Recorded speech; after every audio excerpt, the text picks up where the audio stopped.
Welcome back to Zero Gravity Live, the weightless weekly tech talk podcast, bringing all the latest discussions right to you. We're sponsored by Object First UPI, best storage for Veeam, and we are so excited to have y'all here with us today. If you're watching on YouTube, make sure to ring the bell, subscribe, leave a comment, do all the things, because that's what kindness is. And if you're listening in podcast form, why not leave us a nice little 5-star review on whatever podcast platform you're tuning in on? And if you're watching live, we love participation. So let us know, where are you watching from today? I, as always, am in sunny Central Florida. Matt, where are you watching from? I'm based out of Kennesaw, Georgia, a suburb right outside of Atlanta. Heck yeah. And Sterling? Hey, coming in from beautiful Baltimore, Maryland. It was almost 90 degrees here yesterday. Spring's here, y'all. Yeah. Whoa. It hasn't even come close to 90 in Florida. Oh, yeah. What's going on? It's hitting it up here for sure. It's like 70 degrees outside right now. Yeah. Ooh, the poles, they be shifting. That's right? Wild. Well, that took me out of the loop. I'm stunned. Yeah, actually, it is pretty crazy. You all know that I split my time between here and San Diego, and I feel like San Diego's gets all the rain now. I think they were even like low 60s like yesterday. So you're right. It's almost like a bit of a switch here. It's rained once in like the last month here. This is bizarro world. I have no idea what's going on, but I'm deeply concerned by what I'm hearing. That's weird. So let's move on to something cooler, shall we? Or, cooler for me, but warmer for you, Sterling.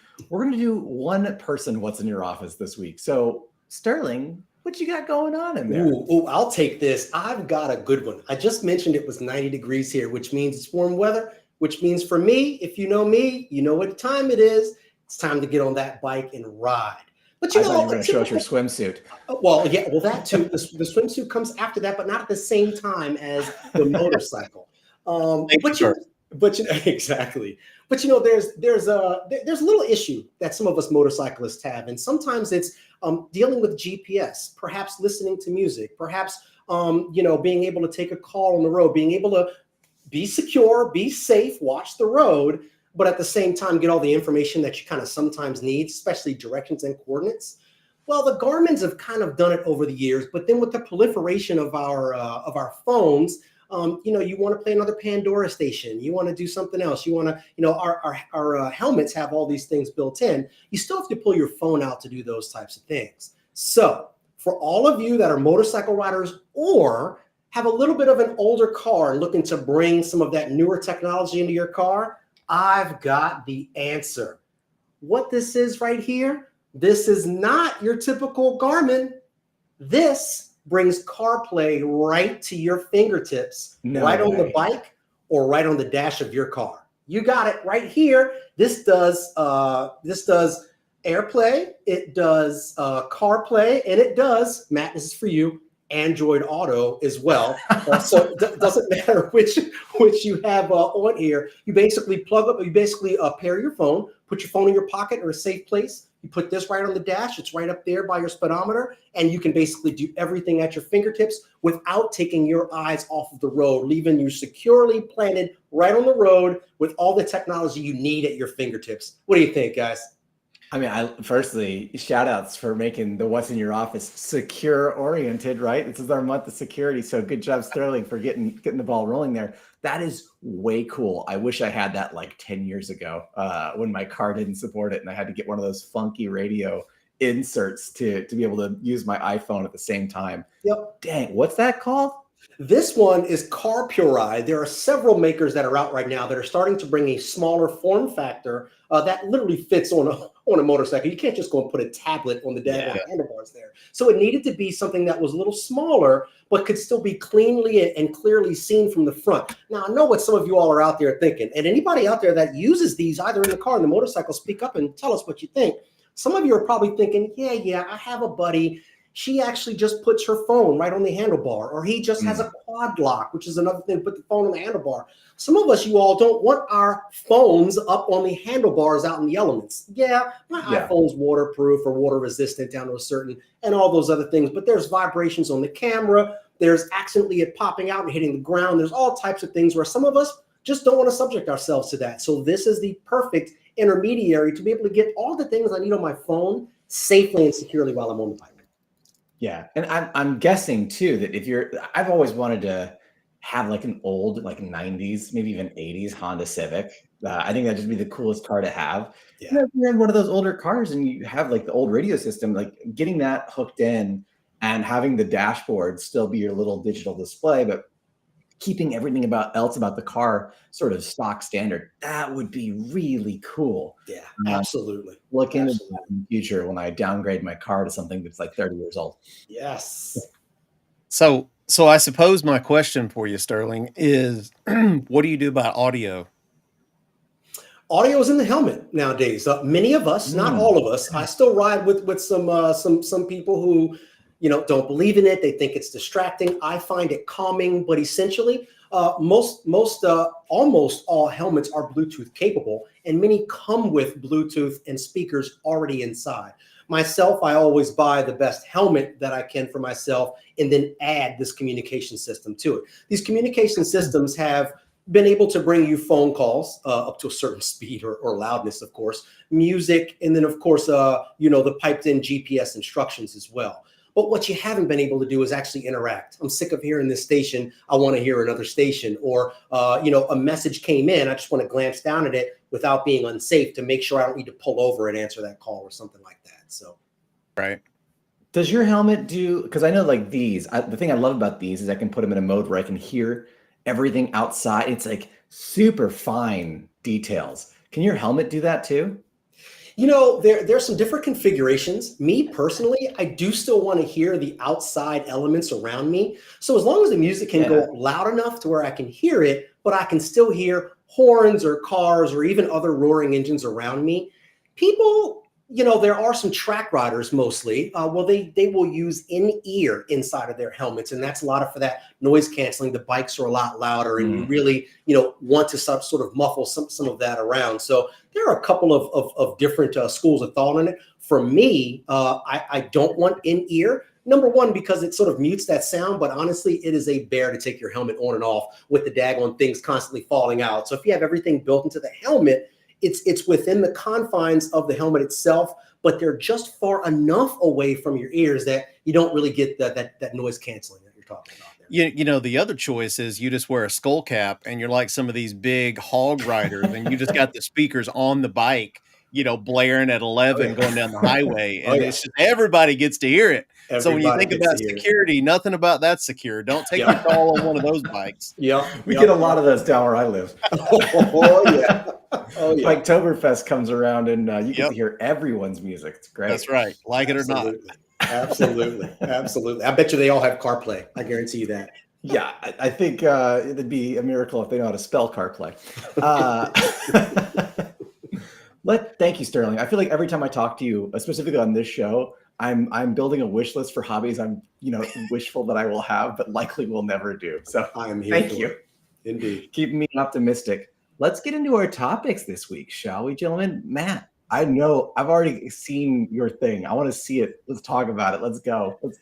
So, all right. So this one just came up because I started seeing like a Twitter or X flurry about all the people bashing on Marquez because Marquez did a review on this and apparently just bashed this company. And it's like a new company. They just came out with a product. So I had to go research this myself. And I'm like, surely it's not as bad as he makes it out to be. And I love watching his channel. For those of you who don't follow him, what is it? MKB HD is his YouTube channel. And he's like a master reviewer, does like awesome reviews. He's super in-depth, super well-spoken. So you can follow everything. And I watched his whole review yesterday and there was not one positive. So I went to this company's website and I watched their take. So what is it that we're talking about? Well, it's this little thing called the AI pen. This cracks me up because we've already talked on this show the past, I would say month. We went through the Aura ring, right? The smart ring, talked about your smartwatch, and we've always been, doing the dig back and forth between the iPhone and the Android. Personally, I look at this as useless tech. So I am in Team Marquez's camp here. So a little bit about what this thing is supposed to do. So it's literally a pin like you see on her lapel, and it's got a magnet which doubles as a battery that's behind the shirt that causes it to stay there. It does not pair to your phone at Mhm. all. It's completely independent from any phone. It has a phone number, its own cellular connection, and it's basically sending your commands up to the cloud to their servers to do the computation and then sending back the response. And their website would tend you know, or lead you to believe that a lot of the stuff is done on the actual device. So it's quick, it's responsive. But in, you know, the 30-minute long review I think I watched, there was not one example of a quick response. So it gives you the vibe that it's sending everything you ask it to the cloud. So doesn't pair to your phone, so has no idea about, you know, your contacts, your messages that you're already getting on your phone. It's kind of this siloed personal assistant idea. And one of the things that they think makes it cool, which I'm not sure people are going to buy into, is it's got a tiny little projector. So if you see that thing like right beside, let me scroll down a little bit. See that little gold section? That's actually a projector. So it asks, like, if you ask it something like, you know, hey, in their example video, they ask it like, hey, what's the Nvidia stock price? Takes about, you know, 5, 7, 10 seconds. And then the dude sticks out his hand and it actually projects on his hand the answer, which sounds cool until you see Marquez do the review about how you're supposed to interact with it. And it's just horrendous, right? I mean, it's a decent idea, but this is like alpha phase, in my opinion. Like they still need to go through alpha, they need to go through beta, then maybe they start selling the product. But no, they're live and it's $700 It's and very it's a expensive. pin that Wow. you wear on your shirt. And I look at this like, you know, I'd love to get y'all's input here, but when we talk about security, right? Theme of this month, literally everything that you're asking this thing is being sent to the cloud. So all these discussions on, hey, is your iPhone listening? Is Amazon Alexa sending secret data? You know, this is because they tell it right at the beginning. Like anything you ask it is being sent to their servers for processing. And my take on this, it's like, okay, if I'm going to pull out my hand to look at an answer, here's my phone. Like what's the benefit here, right? I already have my phone. The other big thing is the battery life. Guys, if y'all were around for the OG Apple Watch like I was, like the first gen, the thing would make it like 6 hours and then it would be completely dead. And this is you barely using it. That to me alone is a showstopper. Like if you can't figure out how to develop a smart device that's going to help you in your daily life or whatever, that can't last 14 hours or whatever a typical take it off the dock in the morning, put it on the dock in the evening time span is for you, you've already failed, you know, as a manufacturer, like in my opinion. Having to stop 2 and 3 times during the day to go charge my pen, come on now. You know, that's silly. So what are y'all's thoughts on this, you know, from this initial reaction? I remember when they announced this and they put out their little video of I think it was the CEO and like the chief product officer Mhm. talking about it. I watched the whole 30 minutes, which I never do. I never watch a full press conference of anything, but I was so fascinated by one, the audacity of the idea. And like I say that in a complimentary and insulting way. Like it's Right. truly questionable why they ever thought this was a good idea. But it could take off, right? It's one of those things where, you know, wearable tech, it's growing. You know, we talked about the ring. We talked about all kinds of new ways tech is becoming more mobile, more wearable, more integrated in our lives. Like Yeah. it's something I never thought about before. And that doesn't mean it's bad. It just means it's different. And as they went through their little spiel on how it works and they show the hand projection, I'm like, well, that is kind of neat. That is kind of cool. That's a way to do it. But all I could think in the back of my mind was, why are we not doing glasses?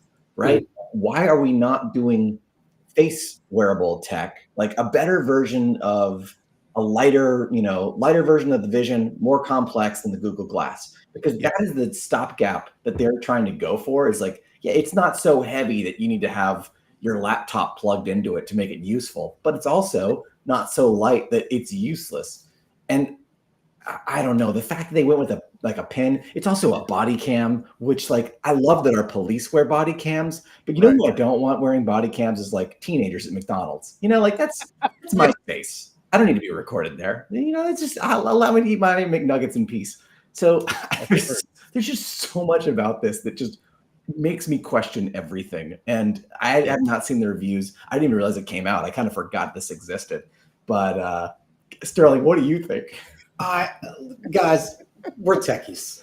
We love tech. I would even call myself a geek. All right, I'll go so far as to say that lovingly.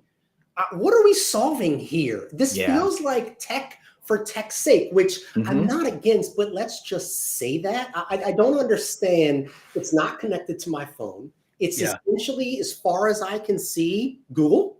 I mean, just an answer, Bing. It seems like it's just something that I can put on my hand. Now, to Anthony's point, maybe this leads to a larger form factor of wearable tech that we'll start to see in the future. I do agree. Why not the glasses? I get it. Some people don't wear the glasses, or don't want to wear glasses, probably myself included. But there needs to be a better way to sort of interact than wearing this big old thing on your lapel. I'm not sure I see it. But the biggest piece is I'm not really sure what it's solving. Even if I wanted to use this in day-to-day life, I absolutely just not too sure what I'd use it for. So in their original demo, go ahead, Matt. I was just going to say, what I gather is they're trying to put Siri or whoever you use, like for your smart AI assistant, on your. Speaking of, mine's trying to answer. Like they're trying to put that on your shirt. And it's like, for me, to your point, like none of that is relevant. I have it on my watch already. I don't need it on my shirt. To Anthony's point, I do not need a camera. Oh, by the way, that can only take 15-second videos, so it's like, and then if you've seen the reviews on how to actually access the pictures and the videos that it takes, talk about hoops that you have to jump through. You can watch the review later, but to your point, Sterling, I don't think this solves anything. Like I don't think there's a single thing that this would solve that couldn't or isn't already solved by a smartwatch, by your smartphone. You already have those like in your pocket or on your wrist at all times. So to me, this is worthless tech. And it doesn't even connect to your phone. I somehow did not see that, in my initial things of, so when you said that first, this in no way is connected. Oh, and by the way, everything you do is sent to the cloud. Yeah. So nothing really happens at the edge. I mean, I see so many issues. I'm asking these things for directions, and I'm in New York City, and I can't get a signal, and the daggone thing can't get. Come on, right? And then it runs out of battery because it's been 2 hours. Yep. I feel like we're really entering the era of questionable technology. I'm just going to say 3 products out loud, and you can do with that what you will. But Tesla Cybertruck, Apple Vision Pro Plus, whatever the heck, and now the AI Pen. Like it's designs that are not thought through from a normal human being's perspective. It's almost like the companies themselves have forgotten what human beings are. Like if you said, "Hey, ChatGPT, go design me some new tech that's going to usher in the 22nd century," and it just like, here is this wearable body cam that runs on the same network that your cell phone does, and it's going to take a really long time to get results for anything, which is another point. When I saw what network they were on, I'm like, I like that network because it's cheap, but I would not use that network for instant response for anything. It's not known for being instant. But this brings up just a litany of questions about your own security and privacy.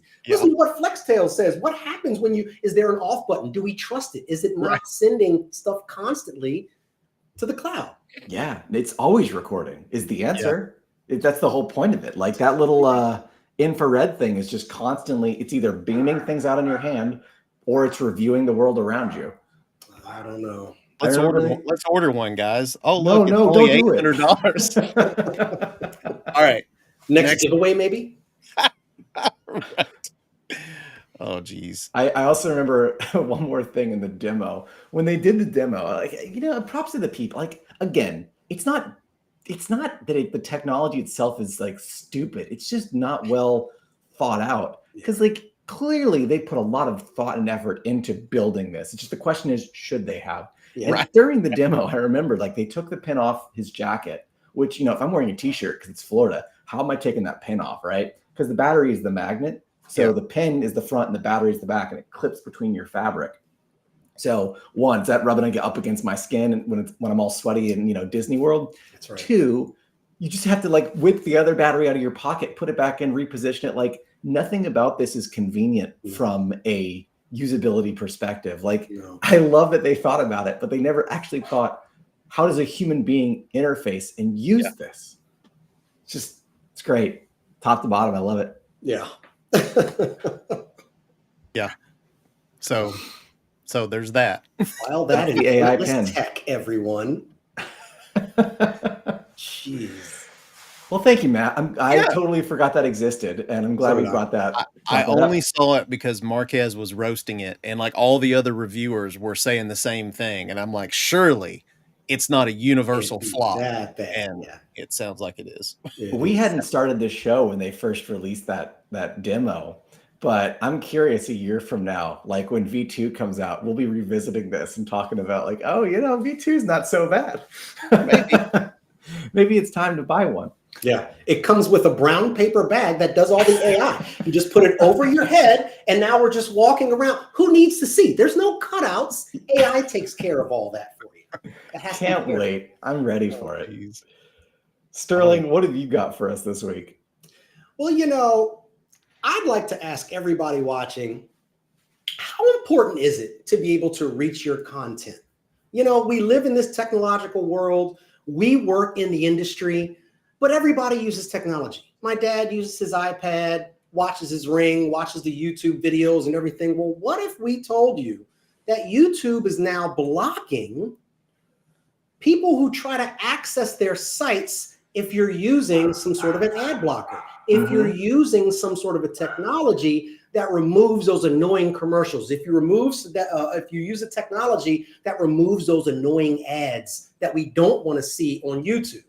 So if you're using some mobile application, starting, I think, in just the last couple of weeks here, they will actually tell you that you cannot view this content because you have an ad blocker up. And please remove the ad blocker or go to go to a workstation or unit that doesn't have that up to view content.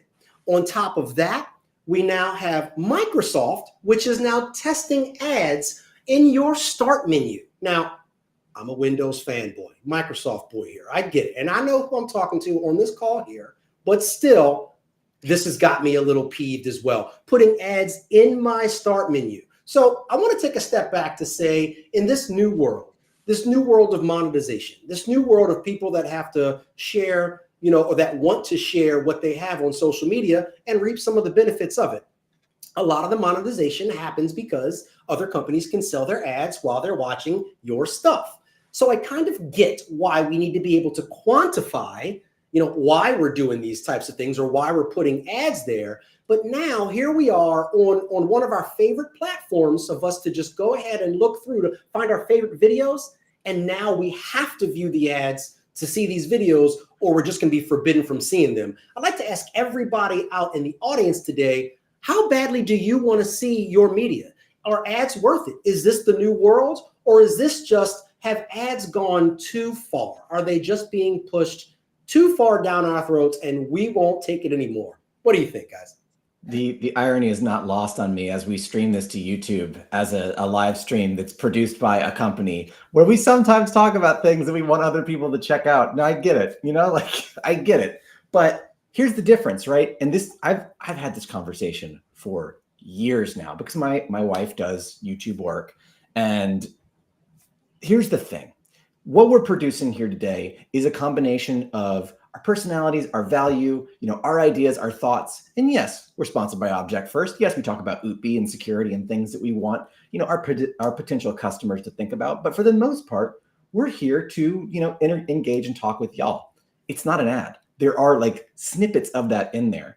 The platform holders, and in this case, YouTube and Microsoft, see all these videos out there now that are sponsored, that have, it's a movie trailer. And a movie trailer is simply just an ad to get you to go watch a movie, right? Like, this is Anthony, the marketer, coming out here. Everything is an ad. And when you start to put ads on ads, now you're getting to a level of like frustration and a lack of engagement and understanding your core audience that makes people want to pull out and put ad blockers up. So YouTube, Google, and Microsoft basically say, well, all these YouTubers, they have sponsors, they're getting money, but we're not getting money from people watching their videos. So we got to put ads on that.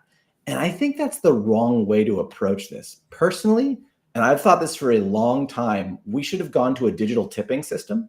And like, this is something I would actually buy into and do, is if you like the content, you're able to give them a tip. Like, oh, I love that video. Let's send them $5. YouTube gets 30%, whatever. They run the platform. I'm very curious if eventually that kind of ecosystem would actually net them more money than the ads, which people are going to continue to block because they're so invasive and so annoying and intrusive. But that's my 2 cents. Matt, what do you think? Yeah, I totally agree. So they do have something like that on YouTube. I've seen it where you can actually, tip on the videos. I don't know if you have to be monetized first or what, but I have seen that before. Yeah. The other thing I will just say is my ad guard, for the record, works like a champ. I Sure have not does. seen, knock on wood, maybe this whole thing hadn't made its way down the pipe to ad guard yet, but I haven't seen an ad on YouTube in years because ad guard works 100% of the time. Like, if I'm watching YouTube, there are no ads. So I think it has gone too far. Back to your original question or original point, I think it's to force somebody to watch an ad. Like, back before I found AdGuard, I would literally sit there with the mouse just waiting on that 5 seconds to lapse just so I could click skip. Could care less what they're talking about. They could say, hey, I'm going to give you $1 million.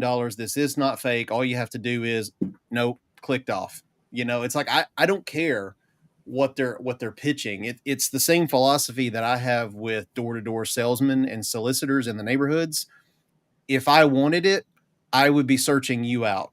I don't need you to come knock on the door day to day, trying to sell vacuums and roof repair and all this kind of stuff. It's like, I'm not buying. It's almost like a mental thing where I'm even more reluctant to entertain or to buy the product if you come searching me out. Like, I would rather go search you out. Then once I've found you, sure, give me your pitch, give me your explanation, tell me what you're about. Then as a consumer, I make the decision on, do I go with you? Do I go with another guy? I think that's the way advertising needs to work. And yeah, we've gone way too far, with this. And when I look at it to try to put that in context, to me, it's like AdSense with Google. So with AdSense, you actually have to click on an ad, right? I mean, yes, Google is serving up an ad, but you know what? If you're searching for something and you're interested in that thing, those are the ads to me that make the most sense and work, like AdWords and all these other different types of mechanisms, because that puts the onus on the searcher, right, to actually be already engaged in searching for something and having to actually click to learn more about what is being served up. To me, that's the way advertising should work, not just cramming it down your throat when you're trying to watch a how-to tutorial on YouTube. I agree. Oh, go ahead, Sterling. Yeah, I was just going to say, you all make some really good points that actually has me sort of rethinking some of my thoughts on this. And the idea is advertising needs to be put into the hands of the people that it's actually pointed towards. So the monetization of all these companies, they decide when to pay because you've watched 3/4 of the video, or you've hit subscribe, or you've done these types of things. This tipping type of thing, people could watch 15 seconds of your video and glean the information they need and think it's awesome. And I want to tip her. I think she's amazing. So that type of stuff, I think we're missing the point in there. And the whole social media, puts the power on us, the way people deliver news to each other nowadays. And so maybe we need to look at a new way that there's a monetization. Maybe we need to look at a new way that we proliferate ads. We all want to buy things, but to Matt's point, you kind of want something before it's being shoved into your face. And so maybe if we look at this in a different way and put the power, back at the root of it, we probably would see a lot better, outlook on ads and probably less people wanting to block them. Yep. Yeah, it's interesting because one of the best purchases I ever made was my mattress. And I bought it because of a YouTube ad. And it was a really clever and funny ad that showed up before a video I was watching. In 5 seconds, they had me hooked. I ended up watching the full 2-minute video. I ended up buying a mattress from them because, that was the funnel they worked me down. Ads are not bad by nature, right? Like ads are how businesses survive. We use ads. Like there is a time and a place for them. I think the issue is, one, the advertiser and the platform holder need to come to terms with what they're doing and where they're doing it, right? The one thing I can't stand is when I get served ads. Like I'm watching a video on Super Mario 64 speed runs, and I'm getting a video for some political party I've never heard of that's, in the UK. And I'm like, oh, why are they advertising to me? Like, what is this? This has no impact on my life. This isn't the mattress. This isn't like a cool way to eat snacks with chopsticks. Like, this is nothing. This nothing's me, and it's wasting my time. I think that's the thing, is we're so fed up with garbage that makes no sense. It doesn't end up feeding us or getting us to buy into more consumerism. It turns us off and pushes us away into technology like ad blockers. So I would almost just throw this right back at Microsoft and Google and say, have a higher standard for ads, use your algorithms better, and people won't block them. Because if they're good, it's 5 seconds lost. You might have sold me something, you might not. But if it's something I need, well, now I'm interested. Maybe now you take me down that rabbit hole. It's just lazy. That's the issue, is just like forcing you to disable your ad blocker is a lazy move on their end because they don't have good quality control or good ability to target their end users. Well said. Ads have existed since the dawn of time. Like we've always been finding ways to get people to buy our stuff. It's never going to go away, but we certainly could do a better job of it. Agreed. Anybody who's watching or listening, what do you all think?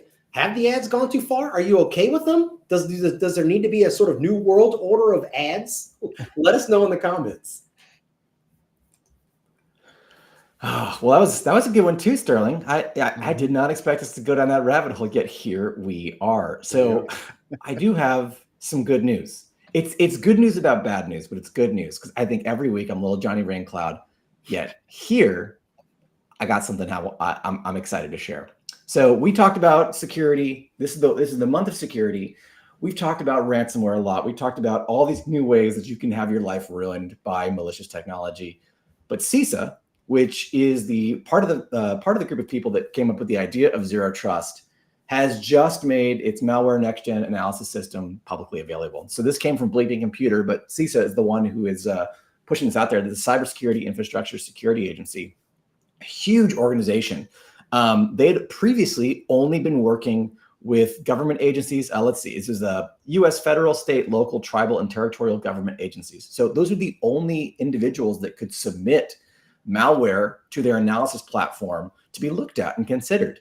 And while that was great, I'm sure that people like us, technical people, companies like our own, companies like Microsoft and Google, would also love to be able to submit things they're finding to this agency to have it overviewed, reviewed, and then potentially put into the malware engines. Now you can. So they've just opened it up to allow anybody to go in and submit things for analysis when it comes to malware and malicious files.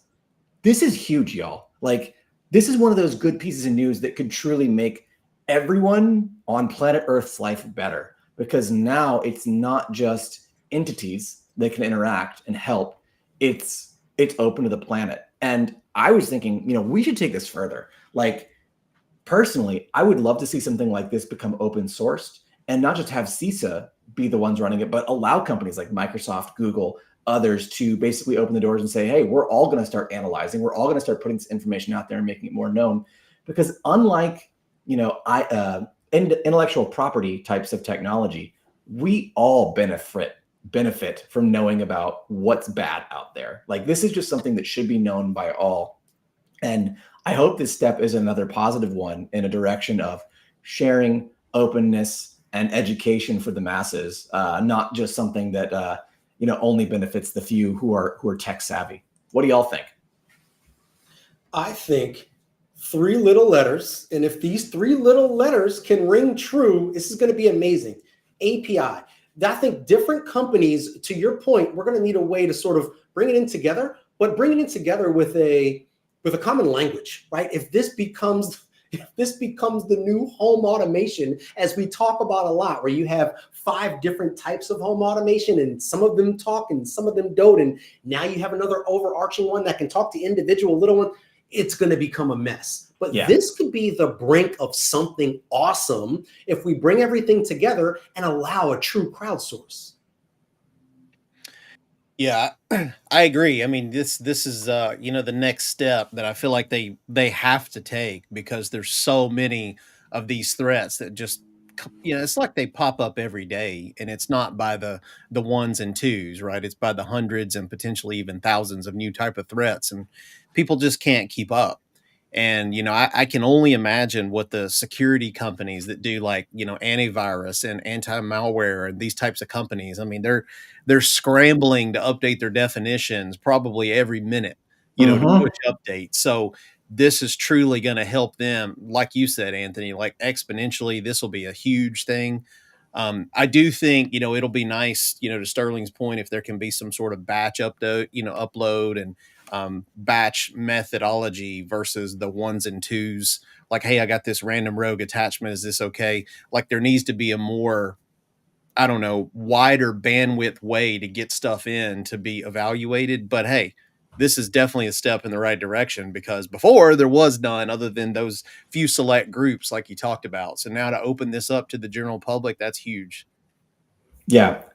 For me, this feels like the first step to the end of ransomware, or the end of like the virus, if we follow the right thread. Because taking stuff like this and making it open and keeping the idea of these platforms open, keeping the data available so anyone can look at it. If everyone has access to it, it suddenly becomes useless, because if the bad guys know every minute detail, but so do the good guys, then we know how to prevent it.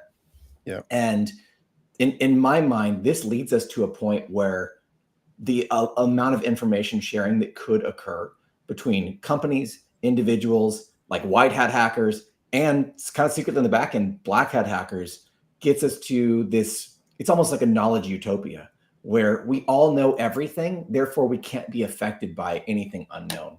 I just see a lot of potential in this, and I love that CISA's made this move. I really hope others will do the same shortly, and this just leads us to a point where we don't have to worry about these kind of attacks anymore. It's not that attacks will go away, but these ones are specifically very just malicious, and it's like you said, Matt. You're upgrading your definitions every minute, if not. I'm sure they have AI that's probably working on every second now, right? Like it's something that is almost insurmountable for individuals to keep up with on their own. Yeah. One of the things about this, to kind of summarize this whole show and start to begin our wrap up, when we think about security, you made a comment that that's not going to alleviate ransomware or viruses, but for the typical virus, that would, allow more people to know, look, there is a rogue file, don't download it. What worries me, kind of going back to the Johnny Raincloud analogy, is the new and more clever ways that people are social engineering and phishing folks. Yeah. Because the problem is, even if you may not know, like, that you've been compromised because of just the crazy cleverness that some of these attackers are having now, where, there's different types of, scams out there, but a lot of times it's not the legacy.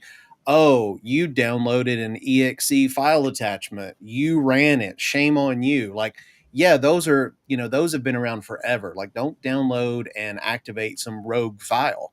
But nowadays it's much more, I would say, under the radar stuff that I feel like the general public has become more prone to, because they're not educating themselves on what is phishing, how to look out for phishing. And, Anthony, we've done that internal training that we've got here at Object First about things to kind of look out for, like in the email suffixes of, emails that come in. There's different things that I think people can self-educate themselves on to be aware, to avoid that man in the middle, the phishing, just the social engineering. And we've talked about the crazy AI where literally there was the video of somebody saying, yes, transfer this million, 10 million or whatever. So it's disturbing how quickly that part of it is advancing. Yep. So I think from a security perspective, it's going to be on us to be hyper aware of what we're doing on the internet, because back in the day, to kind of finish my train of thought, it was pretty obvious. If you downloaded an executable